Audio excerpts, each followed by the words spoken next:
সুজন, পরি তুমি কখন আসলা? মাত্র আসলাম। কইছি না কতক্ষণ ধরে ডাকতেছি। তো কিছু বলবি তো? এই তুমি আমার ঘর থেকে কেমনে বের হলা? পরি পরি আমি বিশ্বাস করো আমি কিছু জানি না। তোমার ঘর থেকে বের হয়েছে তুমি কিছু জানো না। বিশ্বাস করো আমি কিছু জানি না। নাটক করতেছো। পরি পরি আমি কিচ্ছু জানি না, তুমি বিশ্বাস করো। এই তুমি সত্যি কথা বলো না কেন? কত আসছিস তুই? হ্যাঁ, এই চুপ করে আছো কেন? তুমি কথা বলো। আরে করতে পরি পরি পরি পরি পরি তুমি আমার কথাটা একটু শোনো। তুমি তুমি বিশ্বাস করো আমি এগুলো কিচ্ছু জানতাম না। ও কিভাবে আমার রুমে আসছে আমি কিচ্ছু জানতাম না। তুমি আমার কথাটা একটু বিশ্বাস করো।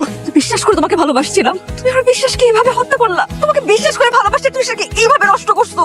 তুমি প্লিজ আমাকে ভুল বুঝো না। দেখো তুমি আমাকে ভুল বুঝতেছো। দেখো আমি সত্যি জানতাম না কি থেকে কি হয়ে গেল।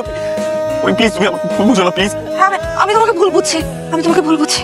সব ভুল আমার। আমাকে আমার ভুল শুধরে নিতে হবে। আমাকে আমার ভুল শুধরে নিতে হবে। পরি প্রতিটা ছেলের মাঝে এক একটা প্রতারক বসবাস করে।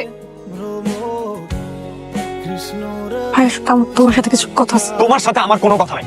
যাও এখান থেকে। ভাই, আমার মনে হয়েছে তোমার এই কথাগুলো জানানো দরকার। পুরো ঘটনাটা প্ল্যানিং করে পরি সাজাইছে।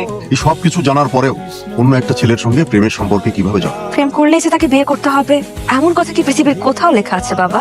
সবকিছু জেনে শুনে একটা সহজ সরল ছেলের সাথে প্রতারণা করবি? পৃথিবীতে প্রতিটা মানুষই নিজের সুখের জন্য সব কিছু করতে পারে, আর আমিও আমার স্বার্থের জন্য সব করতে পারি বাবা। তোকে আমি যেটা বলতেছি তুই সেটা কর।